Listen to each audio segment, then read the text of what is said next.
নমস্কার বন্ধুরা, village food with মিনুতে তোমাদের সকলকে স্বাগত জানাই। আশা করছি তোমরা সকলেই খুব ভালো আছো, আমিও খুব ভালো আছি। এখন যেহেতু আমের সিজন, আর এই আম দিয়ে অনেক রকমের রেসিপি কিন্তু আমরা তৈরি করে থাকি। আজকে আমি তৈরি করব একদম দোকানের মতো আমের ফুটি। দেখো, তার জন্য এখানে আমি নিয়েছি দুটো পাকা আম। এই আমগুলো কিন্তু আমি খুব ভালোভাবে ধুয়ে নিয়েছি। তোমরা যে পরিমাণ ফ্রুটি তৈরি করতে চাও সেই অনুযায়ী কিন্তু আম নেবে।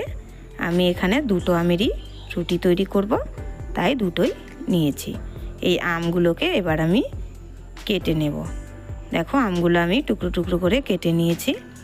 এবার এই আমটাকে আমি খুব ভালোভাবে একটু পেস্ট করে নেব।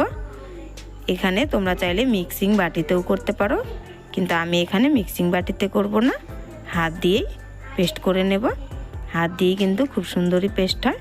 দেখো, হাত দিয়ে আমি এখানে পেস্ট করে নিয়েছি, মিক্সিং বাটিতে আর দিইনি। তোমরা চাইলে কিন্তু মিক্সিং বাটিতেও করতে পারো, খুব সুন্দর কিন্তু পেস্ট হয়েছে। এবার আমি এখানে দিয়ে দিচ্ছি পরিমাণ মতো চিনি। তোমরা ফ্রুটিটা যেরকম মিষ্টি খেতে পছন্দ করো সেরকম মিষ্টি কিন্তু দিতে পারো। তারপর এটা আমি দিয়ে দেব একটা কড়াইতে। গ্যাসের উপর আমি একটা কড়াই বসিয়ে দিয়েছিলাম। এবার আমি সেই আমটা আর চিনি সহ তার সাথে একটু জল দিয়ে খুব ভালোভাবে একটু নেড়ে চেড়ে দিচ্ছি। এবার আমি আমের একটা সুন্দর পাল্প তৈরি করে নেব, অনেকটা ঠিক চাটনির মতো। যখন দেখব চিনিটা সুন্দরভাবে গলে রঙটা অন্যরকম হয়ে গেছে, সুন্দর একটা লালচে ভাব আসছে, তখন কিন্তু বুঝতে হবে যে আমার এটা আমের রসটা রেডি হয়ে গেছে। এখন খুব ভালোভাবে একটু গ্যাসের ফ্লেমটা হাই রেখে নেড়ে চেড়ে নিতে হবে, না হলে কিন্তু চিনিটা ভালোভাবে গলবে না। দেখো, খুব সুন্দর একটু নেড়ে চেড়ে নিচ্ছি।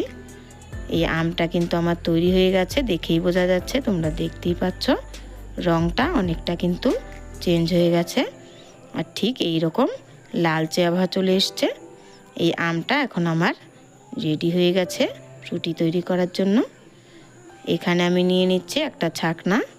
এই ছাকনার সাহায্যে আমি যে আমের রসটা তৈরি করেছিলাম সেটা ছেঁকে নেব। এই আমের রসটা কিন্তু অবশ্যই ছেঁকে নিতে হবে ফ্রুটি তৈরি করার জন্য। ছেঁকে নিলে ফ্রুটিটা খেতে কিন্তু খুব ভালো হবে, না হলে কিন্তু মুখে দানা দানা থাকলে খেতে ভালো লাগবে না। তাই অবশ্যই চেষ্টা করো একটু ছেঁকে নেওয়ার। এবার আমি খুব ভালোভাবে একটু ছেঁকে নেব রসটা। দেখো, আমার ছাঁকা হয়ে গেছে। এভাবে সম্পূর্ণ রসটাই আমি দেখো ছেঁকে নিয়েছি, কি সুন্দর লাগছে দেখতে। এবার আমি ফ্রুটিটা তৈরি করে নেব। এখানে ফ্রুটি তৈরির জন্য আমি একটা কাচের গ্লাস নিয়েছি। কাচের গ্লাসে করলে কিন্তু দেখতে খুবই সুন্দর লাগে। আর আমি দিয়ে দিচ্ছি ফ্রিজে ঠান্ডা জল। ঠান্ডা জল দিয়ে করলে খেতেও খুব ভালো হয়, যেহেতু এটা ঠান্ডা ঠান্ডা একটা ড্রিঙ্ক, তাই জন্য আমি ঠান্ডা জলই ব্যবহার করছি। তোমরা চাইলে নর্মাল জলেও করতে পারো। তারপর এখানে আমি আমের রসটা দিয়ে দেব।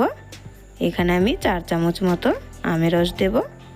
4 চামচ দিলেই কিন্তু 1 গ্লাস ফ্রুটি আমার তৈরি হয়ে যাবে। এবার ভালোভাবে আমের রসটা এতে দিয়ে চামচ দিয়ে খুব ভালো করে মিশিয়ে নিতে হবে।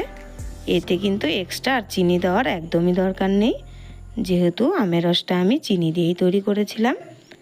এবার খুব ভালোভাবে একটু মিশিয়ে নিলেই আমার ম্যাঙ্গো ফ্রুটি তৈরি হয়ে গেল। দেখো কতটা সহজ তৈরি করা, আর দেখতেও কিন্তু একদম দোকানের মতো, আর খেতেও দোকানের মতো হয়। তাই আজকের এই রেসিপিটি তোমাদের যদি ভালো লেগে থাকে তাহলে বলবো, এই পাকা আমের সিজন থাকতে থাকতে তোমরা বাড়িতে অবশ্যই একবার এটি তৈরি করো। এটি খেতেও যেমন দারুণ হয়, দেখতেও একদম দোকানের মতো। আর বাচ্চারা এই সময় খুবই ঠান্ডা জিনিস খেতে চায়, আর ম্যাঙ্গো ফ্রুটি তো তাদের খুবই প্রিয়। দেখো, এখানে আমি একটা ঘরে ফ্রুটির বোতল ছিল, এটাতে আমি সমস্ত ফ্রুটিটা বানিয়ে ঢুকিয়ে নিয়েছি। কতটা সুন্দর লাগছে দেখতে। বাচ্চারা বুঝতেই পারবে না যে এটা ঘরে তৈরি না দোকানের তৈরি। তাই এখন থেকে ফ্রুটি খেতে ইচ্ছে হলে আর দোকান থেকে কিনে খাওয়ার দরকার নেই। পাকা আম ঘরে থাকলে বাড়িতেই খুবই সহজে এটি তৈরি করে নিতে পারো, আর বাচ্চারাও কিন্তু খুবই পছন্দ করবে। আজকের এই রেসিপিটি ভালো লাগলে চ্যানেলটি অবশ্যই সাবস্ক্রাইব করে রেখো, আরও ভালো ভালো রেসিপি দেখা।